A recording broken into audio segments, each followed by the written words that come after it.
예루살렘아 예루살렘아 선지자들을 죽이고 네게 파송된 자들을 돌로 치는 자여 암탉이 그 새끼를 날개 아래에 모음같이 내가 네 자녀를 모으려 한 일이 몇 번이더냐. 그러나 너희가 원하지 아니하였도다. 보라 너희 집이 황폐하여 버려진 바 되리라. 내가 너희에게 이르노니 이제부터 너희는 찬송하리로다. 주의 이름으로 오시는 이여 할 때까지 나를 보지 못하리라 하시니라. 아멘. 마태복음 24장. 예수께서 성전에서 나와서 가실 때에 제자들이 성전 건물들을 가리켜 보이려고 나아오니 대답하여 이르시되 너희가 이 모든 것을 보지 못하느냐. 내가 진실로 너희에게 이르노니 돌 하나도 돌 위에 남지 않고 다 무너뜨려지리라. 예수께서 지난 주간에 마태복음 23장 보았는데요.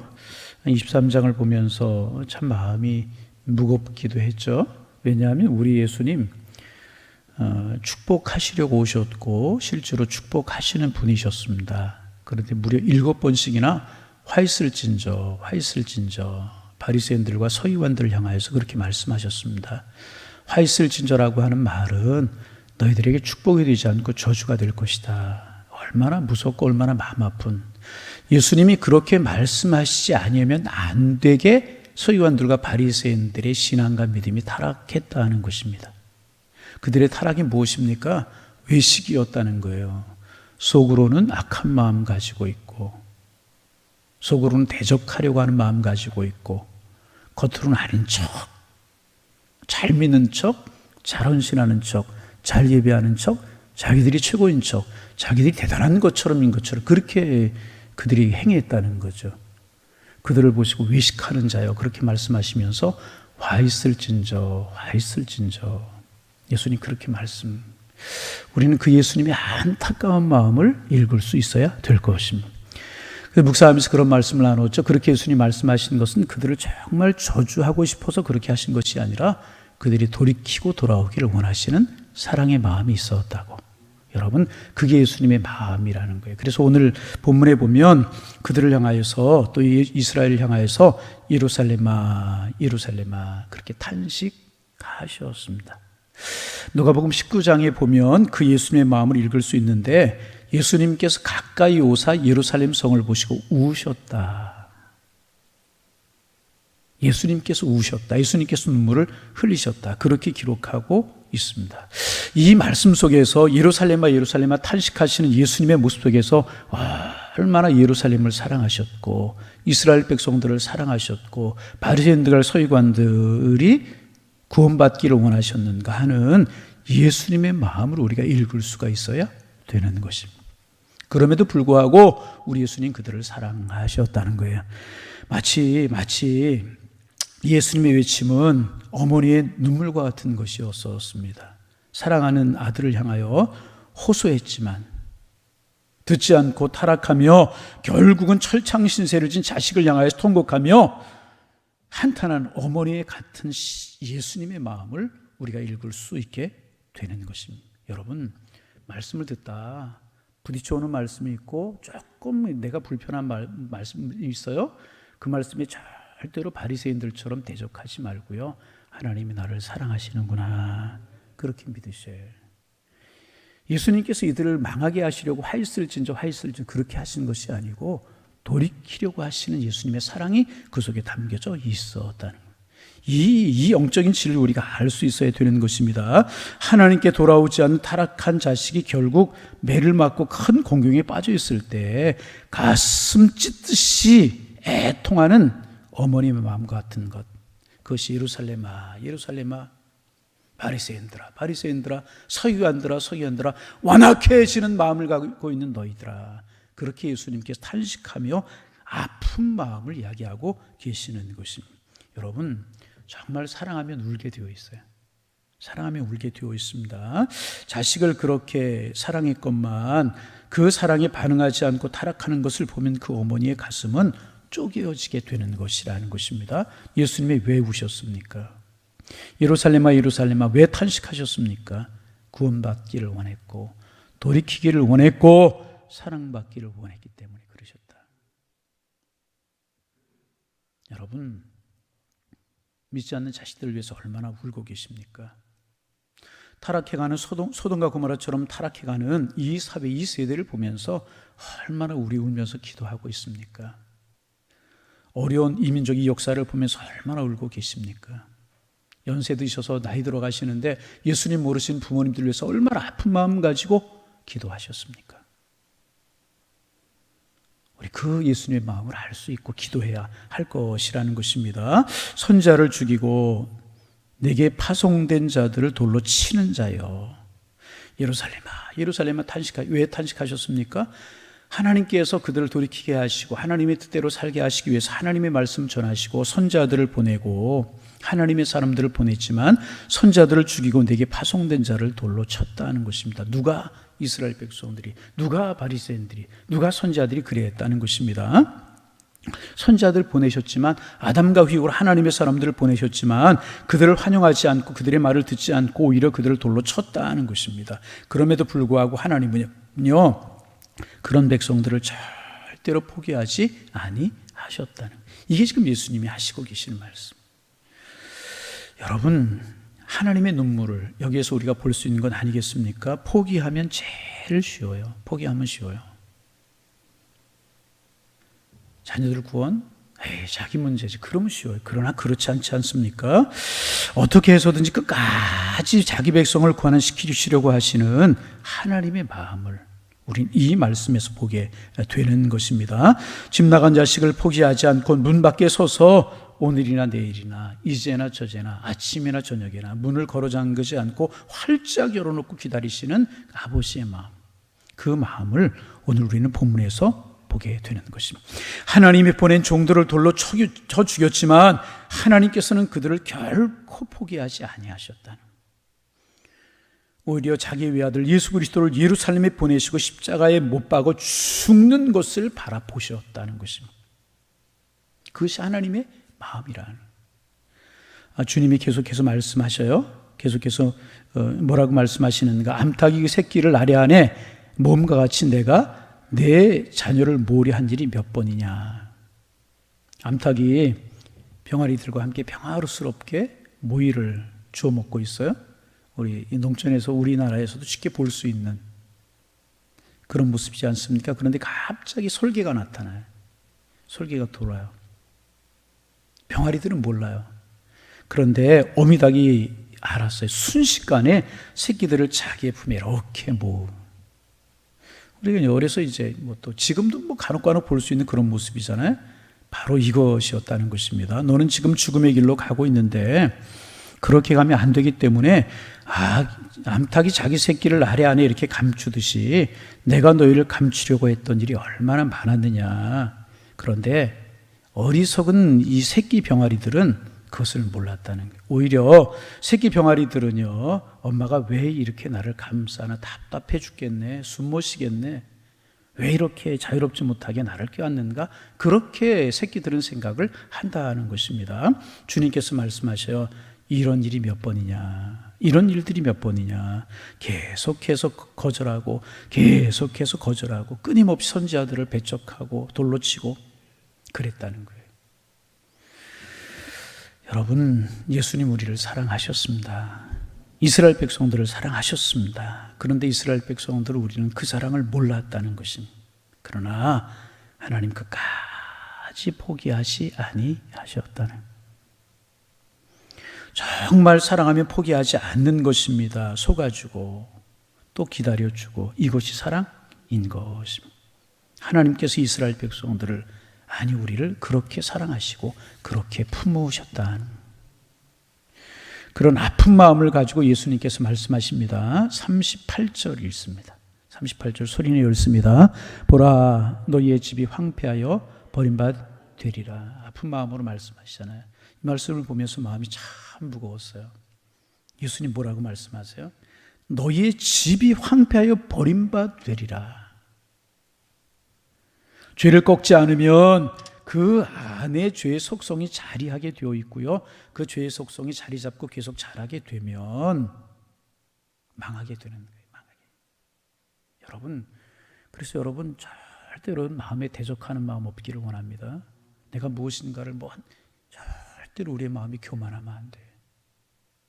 섬기라고 세우셨지 심판자들하고 세우라고.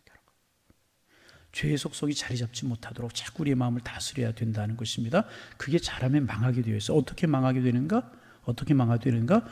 그 집이 황폐에 버림받으리라. 어떻게 구체적으로 황폐에 버림받았는가? 24장 1절과 2절 말씀 읽어봅니다. 24장 1절 2절 예수께서 성전에서 나와 가실 때에 제자들이 성전 건물을 가리켜 보이려고 나아오니 대답하여 이르시되 너희가 이 모든 것을 보지 못하였느냐? 내가 진실로 너희에게 이르노니 돌 하나도 도에 남지 않고 다 무너뜨려지리라. 너희 집이 황폐하게 될 것인데 어떻게 될 것이냐? 돌 위에 돌 하나 남지 않게 될 것이다. 그 아름다웠던 예루살렘 성전, 그 보기에 좋았던 예루살렘 성이, 그 화려했던 그 도성이 돌 위에 돌 하나 남지 않고 완전히 무너지게 될 것이다. 그것을 바라보시면서 예수님께서 예루살렘아 예루살렘아 탄식하셨고 누가복음에 보면 우셨던 것으로 예수님의 마음 우리가 읽을 수 있는 건 아니겠습니까? 실제로 이스라엘 백성들의 그런 일이 일어났잖아요.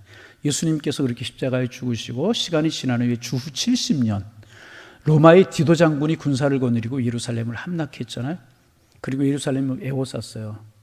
그리고 예루살렘을 공격해가지고 그 아름다웠던 도성이 완전히 무너져버리고 그들이 그렇게 소중하게 여겼던 예루살렘 성전이 완전히 무너져서 돌 위에 돌아 남지 않는 끔찍한 일을 당하게 되고요. 이스라엘 백성들 디아스포라가 돼가지고 세계 각국에 흩어져서 나라 없는 백성으로 유리한 백성으로 흩어져 살 수밖에 없는 그런 모습이 되어져 버리고 말았잖아요. 그 모습을 보시고 예수님께서 탄식하시며 우신 예루살렘아 예루살렘아 왜 그들의 죄악이 자라고 죄가 마음속에 자리 잡고 교만이 자리하고 그랬기 때문에 그들이 그렇게 돼버리게 되었다는. 여러분 죄를 꺾지 않으면 내 속에 잡고 자리 잡는 사탄의 의지를 꺾지 않으면 그리스도께서 말씀하시는 내 마음속에 부딪혀오는 그 말씀을 무시하면 황폐하게 돼버리고 말 것이라. 그래서 여러분 이거 사실 지금 바리새인들을 향하여 교만하고 외식하는 바리새인들을 향해서 예수님 하는 말씀이지만 이런 말씀을 볼 때 우리는요 바리새인들에게 하신 말씀이다 그렇게 받을 것이 아니라 내게 주시는 말씀이구나. 하나님 내 마음속에 죄가 자리하지 않게 하옵소서. 교만이 자리하지 않게 하여 주옵소서. 내 마음이 순전하고 내 마음이 성결하게 하옵소서. 우리는 기도해야 될 것이라. 바리새인들과 예루살렘을 향해서 하신 말씀이지만 오늘 우리에게 주신 말씀으로 받아야 될 것이. 그렇지 않으면 황폐하게 될 것이다. 돌 위에 돌아 남지 않을 것이다. 얼마나 무서운 말씀입니까? 그래서 결국 이스라엘 백성 역사 속에 그런 일을 당할 수밖에 없었죠. 예수님 말씀하신 대로 되어져 버릴 수밖에 없었다는 것입니다. 그런데 거기에서 예수님 말씀이 끝나는 것이 아닙니다. 그 속에 예수님의 사랑의 마음, 구원의 마음이 또 담겨져 있어요. 39절 말씀 보실까요? 39절 말씀 읽어봅니다. 내가 너에게 이르노니 이제부터 너희는 찬송하리로다. 주의 이름으로 오시는 이여 할 때까지 나를 보지 못하리라 하시니라. 자, 39절 말씀에 아픈 마음과 축복 둘이 담겨져 있어요. 먼저 내가 너에게 이르노니 이제부터 너희는 찬송하리로다. 주의 이름으로 오시는 이여 할 때까지. 이게 무엇입니까? 예수님 재림하시고 회복의 그날이 있을 것이라는 거예요. 예루살렘 돌 하나 돌 위에 남지 않고 다 황폐해지고 유리하는 백성이 돼서 떠들게 되어서 어려움을 당하겠지만 그것으로 영원히 끝나는 것이 아니라는 거예요. 주의 이름으로 오시는 이여 찬송하리로다. 그들이 회복하는 날이 있게 될 것이라는 거예요. 그리고 그 다음에 하시는 말씀이 뭐냐면 그때까지 너희가 나를 보지 못하리라. 너에게 고난이 있고 어려움이 있고 돌 위에 돌 하나 남지 아니하고 너희가 흩어져서 유리하는 백성으로 그렇게 살 수밖에 없을 것이다. 그런데 그것이 언제까지냐? 다시 오시는 회복시키는 그날까지다. 구원, 그때까지 어려움 두 가지를 우리 주님이 말씀하고 계시는 것이라는 것입니다. 그래서 여러분 이 말씀은요 예수님의 결론이 무엇이냐? 예수님의 결론이 무엇이냐? 좌절이 아니라 소망이라는 거예요. 결코 예수님의 말씀은요 좌절이 아니라 소망. 서두에도 제가 말씀드렸잖아요. 예수님께서 이 말씀을 하시는 화 있을진저 그러면서 7번씩이나 바리새인들과 서기관들을 저주하신 이유가 무엇입니까? 그들이 그 말씀처럼 저주받기를 원하시는 것이 아니고 너희들 돌이켜라. 이런 일이 있을 것이니까 하나님의 말씀을 귀담아 들어라. 마음을 지켜라. 교만해지지 말고 높아지지 말고 마음을 지켜라. 내가 너에게 하는 말을 들어라. 그럼 너에게 소망이 있을 것이다. 여러분, 그러니까 화 있을진저 이렇게 말씀하신 쭉 읽고 하신 말씀도요, 결국은 좌절 절망을 주시려고 하신 말씀이 아니라 돌이키면 너희들에게 소망이 되고 축복이 될 것이다. 예수님께서 하시는 말씀이 결국 그것이. 그래서 로마서 11장에 보면은요, 11장에 보면 사도 바울이 이야기하고 있기를 이것이 비밀이다, 그렇게 말씀하고 있습니다. 무엇인가 반드시 하나님께서는 구원하실 것이다, 그렇게 말씀하고 계시기 때문에 그렇다는 것입니다. 그래서 사도 바울은 그것을 깨닫고 나서 이렇게 외쳤습니다. 이렇게 외쳤습니다. 하나님의 지혜와 지식이 부유하며, 깊도다 하나님의 지혜와 지식이 부유하며. 결국 뭐예요? 그렇게 해서라 돌이키기를 원하시고 백성 삼으시기를 원하시고 바른 길을 걸어가게 하시려고 하시는 그 하나님의 사랑, 그것이 예수님의 말씀 속에, 성경 속에 담겨져 있기 때문에 그렇다는 것입니다. 그래서 여러분, 오늘 이 믿음 우리가 가지실 수 있기를 바랍니다.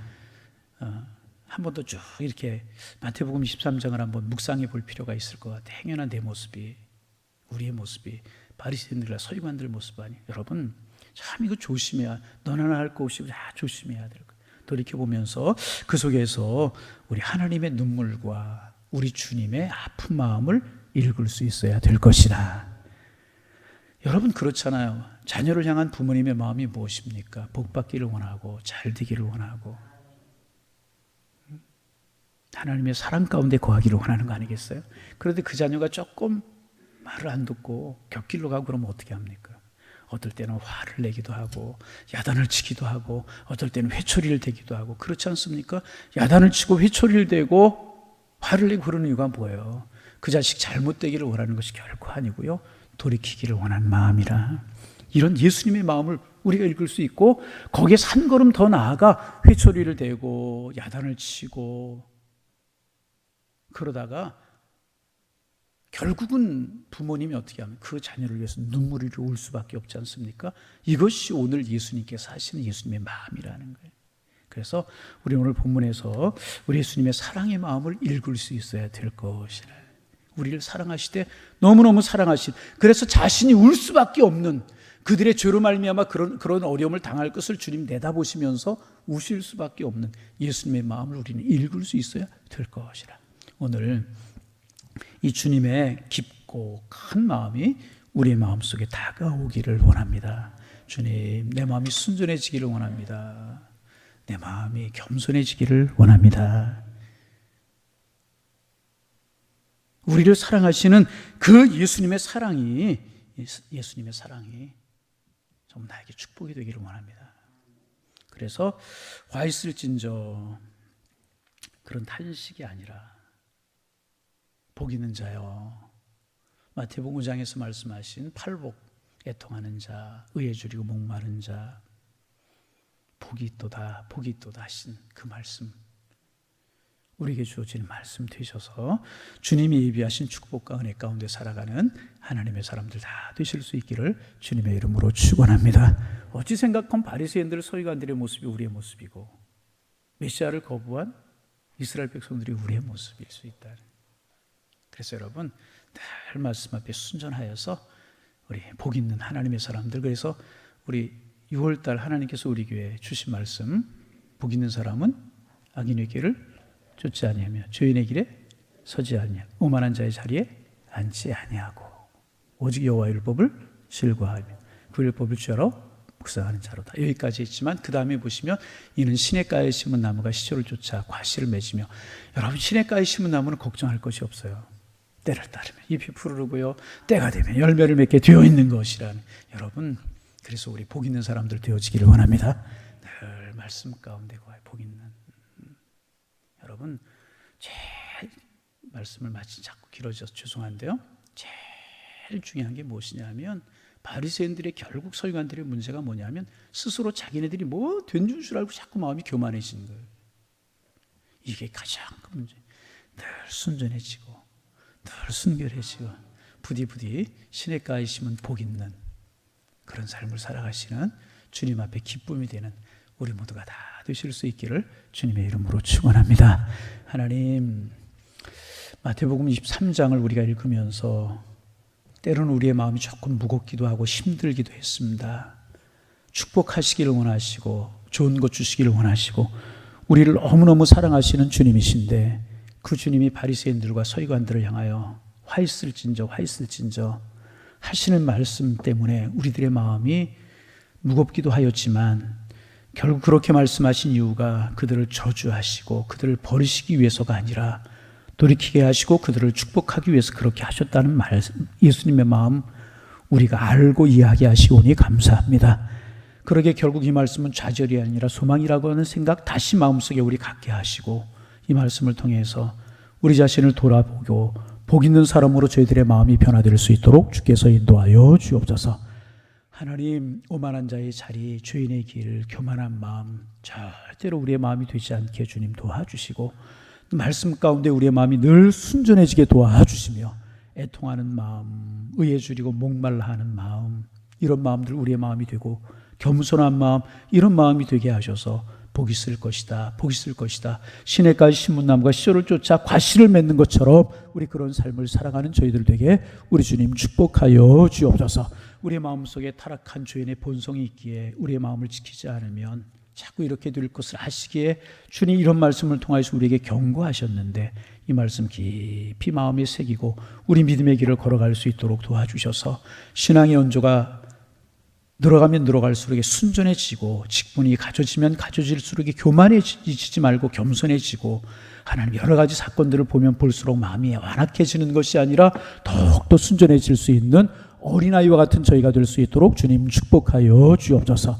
사랑하기를 원합니다. 축복하기를 원합니다. 하나님 격려하기를 원합니다. 돕기를 원합니다. 은혜 가운데 구하는 저희들이 될 수 있도록 성령님 도와주셔서 주님 보시기에 아름답고 귀한 저희들 될 수 있도록 우리 주님 축복하여 주옵소서. 성령님이 우리를 도와주셔야 가능한데 오 주님 이 아침에 사모함을 기도합니다. 성령님 은혜를 허락하여 주옵소서. 하나님, 우리 교회를 위해서 기도합니다. 마지막 때까지 주님 앞에 쓰임받는 교회가 되게 하시고 주님 앞에 기쁨이 되는 교회가 될 수 있도록 인도하여 주옵소서. 우리 개인이 하나의 교회인데 하나님 주님의 몸된 교회 잘 지켜나갈 수 있도록 인도하여 주시사 하나님의 사랑, 은총, 축복의 통로로 살아가는 저희들 되게 주님 인도하여 주옵소서. 오늘도 주님의 사랑과 은혜 속에 감사하고 기뻐하는 축복의 날로 오늘 한 날을 인도하실 줄로 믿사오며 예수님의 이름으로 기도하옵나이다. 아멘.